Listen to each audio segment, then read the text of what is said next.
ശരി, സായികുമാർ, ഒരു അഭിഭാഷകരാണല്ലോ ഇത് സംബന്ധിച്ച പരാതി നൽകിയിരിക്കുന്നത്. ഈ മറിച്ചു വിറ്റത് വ്യാവസായിക ആവശ്യത്തിന് അനുവദിച്ച ഭൂമിയാണ്. അങ്ങനെ അനുവദിക്കപ്പെടുന്ന ഭൂമി വ്യാവസായിക ആവശ്യത്തിന് ഉപയോഗിക്കാനാകുന്നില്ല എങ്കിൽ എന്താണ് യഥാർത്ഥത്തിലെ ചട്ടം? ഈ അഭിഭാഷകൻ നൽകിയ പരാതിയിൽ കൃത്യമായി എന്താണ് പറയുന്നത്? അന്നത്തെ BJP സർക്കാരും ഇന്നത്തെ BJP സംസ്ഥാന അധ്യക്ഷനും ചേർന്ന് നടത്തിയ വലിയ തട്ടിപ്പ് എന്ന രൂപത്തിലാണോ പരാതി വരുന്നത്?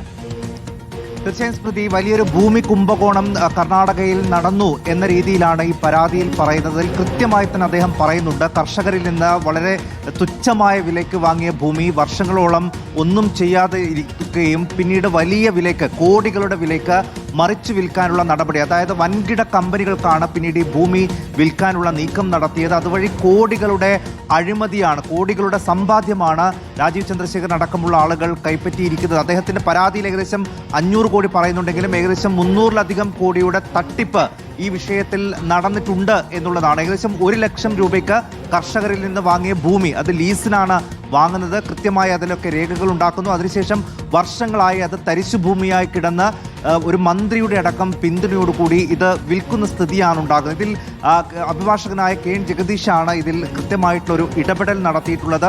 ഇത് നേരത്തെ തന്നെ BJP സർക്കാർ അധികാരത്തിലുള്ളപ്പോൾ തന്നെ അവിടെ പരാതിയുമായി വന്നതാണ്. പക്ഷേ രാജീവ് ചന്ദ്രശേഖരൻ നമുക്കറിയാം കേന്ദ്രമന്ത്രിയായിരുന്നു, BJPക്കകത്ത് നിർണായകമായ രാഷ്ട്രീയ സ്വാധീനമുണ്ടായിരുന്ന ഒരു വ്യക്തിയാണ്. അതുകൊണ്ട് അന്ന് ആ പരാതികൾ വലിയ രീതിയിൽ മുന്നോട്ട് പോയിട്ടില്ല. ഇപ്പോൾ കോൺഗ്രസ് സർക്കാർ ഭരിക്കുന്ന സമയത്താണ് അദ്ദേഹം ഇതിൽ കർണാടക ഹൈക്കോടതിയിലും സുപ്രീം കോടതിയിലും അതോടൊപ്പം മുഖ്യമന്ത്രിക്കടക്കം പരാതി നൽകുന്നത്. പക്ഷേ ഇപ്പോഴും അദ്ദേഹം പറയുന്നത് തനിക്ക് വലിയ രീതിയിലുള്ള ഭീഷണിയുണ്ട്, തന്നെ വധിക്കും എന്നടക്കം പറയുന്നുണ്ട്. അതുകൊണ്ട് സംരക്ഷണം വേണം ഈ പരാതിയുമായി മുന്നോട്ട് പോകുമ്പോൾ എന്നൊരാവശ്യം കൂടി അദ്ദേഹം മുന്നോട്ട് വയ്ക്കുന്നുണ്ട്. അങ്ങനെ പരാതിയുമായി മുന്നോട്ട് പോകാൻ പോലും കഴിയാത്തൊരു സാഹചര്യം അദ്ദേഹത്തിന് നിലവിൽ ഉണ്ട് എന്ന് തന്നെയാണ് അദ്ദേഹം പറയുന്നത്. അത്രമേൽ വലിയ ഭീഷണി അവിടെ ഉണ്ട്. ഇതൊരു കർണാടകയിലെ മുതിർന്ന BJP നേതാക്കളൊക്കെ ഉൾപ്പെട്ട രാജീവ് ചന്ദ്രശേഖരനെ പോലെ സ്വാധീനമുള്ള മുൻ കേന്ദ്രമന്ത്രി കൂടിയൊക്കെ ആയിട്ടുള്ള ഒരു നേതാവ് ഉൾപ്പെട്ട ഒരു ഭൂമി കുംഭകോണം എന്ന രീതിയിലാണ് ഈ പരാതി പോകുന്നത്.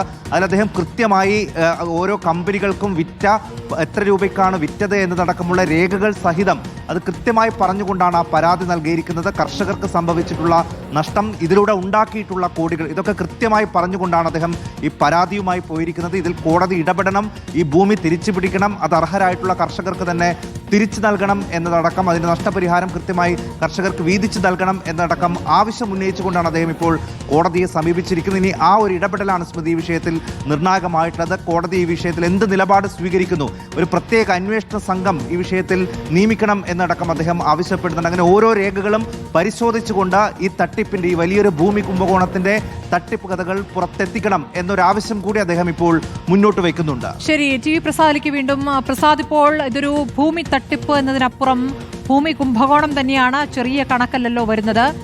കോടികളുടെ ക്രമക്കേടാണ് നടന്നിരിക്കുന്നത് എന്നുള്ളതാണ്. 99-ൽ നടന്ന ക്രമക്കേടാണ്. ഒരു അഭിഭാഷകൻ ആ പരാതിയുമായി മുന്നോട്ട് പോകുന്നു. അഭിഭാഷകന് വധഭീഷണി അടക്കമുള്ള സാഹചര്യം ഉണ്ടാകുന്നു. ഇപ്പോൾ അവിടെ ഭരിക്കുന്നത്, കർണാടക ഭരിക്കുന്നത് കോൺഗ്രസ് സർക്കാരാണ്. കോൺഗ്രസ് സർക്കാർ എത്രത്തോളം അനുകൂലമായി പ്രതികരിക്കുന്നു എന്നാണ് ഈ അഭിഭാഷകൻ പറയുന്നത്. ഒരു പിന്തുണ ഇക്കാര്യത്തിൽ സംസ്ഥാന സർക്കാരിന്റെ ഭാഗത്തു നിന്നും ഈ അഭിഭാഷകനുണ്ടോ എന്നാണ് അറിയാനാകുന്നത്.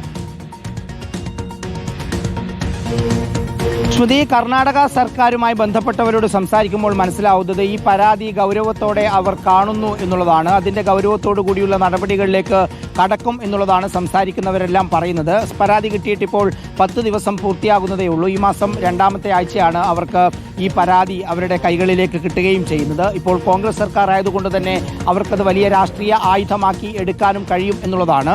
സ്മൃതി ചോദിച്ച ചോദ്യത്തിലേക്ക് വന്നാൽ ഇതൊരു വെറും ഭൂമി തട്ടിപ്പല്ല എന്നുള്ളതാണ്. നമ്മൾ ഉപയോഗിച്ച വാക്ക് തന്നെയാണ് അത് കൃത്യം. ഇതൊരു ഭൂമി കുംഭകോണമാണ്.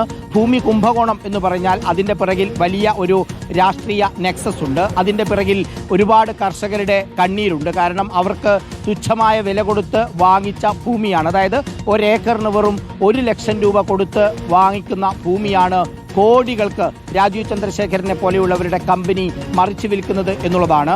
ആകെ കണക്കുകൾ പരിശോധിക്കുമ്പോൾ ആകെ ഏതാണ്ട് ആ കാലയളവിൽ 1,50,000 ഏക്കർ ഭൂമി കർഷകരിൽ നിന്ന് ഈ പറയുന്ന പണത്തിന് വാങ്ങിയെടുത്തു എന്നുള്ളതാണ് മനസ്സിലാകുന്നത്. ആ 1,50,000 ഏക്കർ ഭൂമിയിൽ 175 ഏക്കർ ഭൂമിയാണ് രാജീവ് ചന്ദ്രശേഖറിന്റെ കമ്പനിക്ക് പാട്ടത്തിന് കൊടുക്കുന്നത്.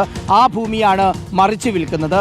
ഏതാണ്ട് നമുക്ക് കിട്ടിയപ്പോൾ കണക്കനുസരിച്ച് 314 കോടി, 313.9 കോടി. പക്ഷേ അത് കണക്കുകൾ കൂട്ടി വരുമ്പോൾ ഉറപ്പായും 500 കോടിയുടെ മുകളിലേക്ക് വരും എന്ന കാര്യം വ്യക്തമാണ്. അങ്ങനെയെങ്കിൽ സ്മൃതി, ഇത് അന്നത്തെ സർക്കാരിലെ BJPക്കുള്ള സ്വാധീനം ഉപയോഗിച്ചുകൊണ്ട് BJPയുടെ രാജ്യസഭാ മെമ്പർ കൂടിയായ വ്യവസായിയായ നിലവിലെ BJPയുടെ സംസ്ഥാന അധ്യക്ഷൻ രാജീവ് ചന്ദ്രശേഖരും ഈ പറയുന്ന വകുപ്പിന്റെ ചുമതലയുണ്ടായിരുന്ന മന്ത്രിയും ഒരുപക്ഷെ സർക്കാരും എല്ലാവരും ചേർന്ന് ഉണ്ടാക്കിയ വലിയ ഒരു ചിത്രമായിരിക്കും ഇത് എന്നുള്ളതാണ്. വലിയ ഒരു തട്ടിപ്പായിരിക്കും ഇത് എന്നുള്ളതാണ്. യഥാർത്ഥത്തിൽ ഈ 1,50,000 ഏക്കർ ഭൂമി കൃത്യമായി നേരത്തെ പറഞ്ഞതുപോലെ ലീസിനെടുത്ത് ഫാക്ടറികൾ തുടങ്ങി അതിൽ ഉൽപാദനം നടത്തിക്കൊണ്ടിരിക്കുന്ന കമ്പനികളുടെ എണ്ണം വളരെ കുറവായിരിക്കാനാണ് സാധ്യത. കാരണം ഇങ്ങനെ ഒരു സാധ്യത അത് സർക്കാർ കൊടുക്കുന്നുണ്ടെങ്കിൽ അത് ഉറപ്പായും ഇത്തരത്തിലുള്ള കോടികളുടെ കുംഭകോണത്തിലേക്കാണ് മാറുക എന്ന കാര്യം വ്യക്തമാണ്. മറ്റ് സംസ്ഥാനങ്ങളിൽ നിന്ന് വ്യത്യസ്തമായി കർണാടകയിൽ ഇതുപോലെയുള്ള ഒരു ഭൂമി മറിച്ച് വിൽക്കാനുള്ള നയം അല്ലെങ്കിൽ ഒരു തീരുമാനം അവിടെ ഉണ്ടോ, ചട്ടം അവിടെ ഉണ്ടോ എന്ന കാര്യത്തിലും സംശയമുണ്ട്. അങ്ങനെയെങ്കിൽ ഒരുപക്ഷെ സർക്കാരും ഈ പറയുന്ന രാജീവ് ചന്ദ്രശേഖരനെ പോലെയുള്ള മുതലാളിമാരും കൂടി ചേർന്നുള്ള വലിയ നെക്സസ് ഇതിന്റെ പിറകിലുണ്ട് എന്ന് വേണം കരുതാൻ. കമ്പനി ഫാക്ടറി തുടങ്ങാൻ എന്ന വ്യാജേന സർക്കാരിൽ നിന്ന് ഭൂമി പാട്ടത്തിനെടുക്കുക, കർഷകരിൽ നിന്ന് ചുളുവിലക്ക് അത് വാങ്ങിയെടുക്കുക, എന്നിട്ട് രാജീവ് ചന്ദ്രശേഖരനെ പോലെയുള്ള വൻകിട മുതലാളിമാർ വൻകിട കമ്പനികൾക്ക് കോടികൾക്ക് അത് മറിച്ചു വിൽക്കുക. ഇതിനെയാണ് നമ്മൾ കുംഭകോണം എന്ന് പേരിട്ട് വിളിക്കുന്നത്. ഉറപ്പായും ഒരുപാട് വിവരങ്ങൾ കൂടി ഇനിയും പുറത്തേക്ക് വരാൻ ഉണ്ട് എന്നാണ് അഭിഭാഷകനോട് സംസാരിക്കുമ്പോൾ മനസ്സിലാകുന്നത്. അഭിഭാഷകന് സ്വാഭാവികമായി നമ്മൾ പ്രതീക്ഷിക്കുന്നത് പോലെ ഭീഷണി ഉണ്ട് എന്ന് തന്നെയാണ് അഭിഭാഷകൻ പറയുന്നത്. പക്ഷെ അഭിഭാഷകൻ മുന്നോട്ട് പോകും എന്ന് പറയുന്നു. സർക്കാരിൽ ഇനിയും സർക്കാരിനെ സമീപിക്കും എന്ന് പറയുന്നു. സർക്കാരിനെ സംബന്ധിച്ചും അത് അന്വേഷിക്കാൻ നിലവിൽ രാഷ്ട്രീയ തടസ്സങ്ങൾ ഉണ്ടാവില്ല. കാരണം നിലവിലുള്ള സർക്കാർ കോൺഗ്രസ് ആണ്, ചെയ്തിരിക്കുന്നത് BJP ആണ്. അങ്ങനെയെങ്കിൽ സ്മൃതി, സമീപകാലത്ത് വന്ന ഭൂമി കുംഭകോണങ്ങളിൽ ഏറ്റവും വലിയ ഒന്നായി ഈ കർണാടകയിൽ നടന്നിരിക്കുന്നത് മാറും എന്നുള്ളതാണ്. അത് കോൺഗ്രസ് രാഷ്ട്രീയമായി ഉപയോഗിക്കാൻ തീരുമാനിക്കുകയാണെങ്കിൽ ഒരുപക്ഷെ സർക്കാരിൽ നിന്ന് ഒരു പ്രത്യേക അന്വേഷണ സംഘത്തെ രൂപീകരിക്കാനുള്ള തീരുമാനം ഉണ്ടാകുമോ എന്നുള്ളതാണ് എല്ലാവരും ഉറ്റുനോക്കുന്നത്. എന്തായാലും BJPയുടെ സംസ്ഥാന അധ്യക്ഷൻ രാജീവ് ചന്ദ്രശേഖറിന് ഇതൊരു കുരുക്കാണ്. ഭൂമി കുംഭകോണത്തിലാണ് കുടുങ്ങിയിരിക്കുന്നത്. എങ്ങനെയൊക്കെയാണ് അത് കുരുക്കാവുക എന്നുള്ളത് പ്രധാനമാണ്. റോഷിബാൽ, ഇപ്പോൾ കർണാടക ഭരിക്കുന്ന കോൺഗ്രസ് സർക്കാർ ഇതൊരു ആയുധമാക്കുമെന്നുള്ള കാര്യത്തിൽ തർക്കമില്ല.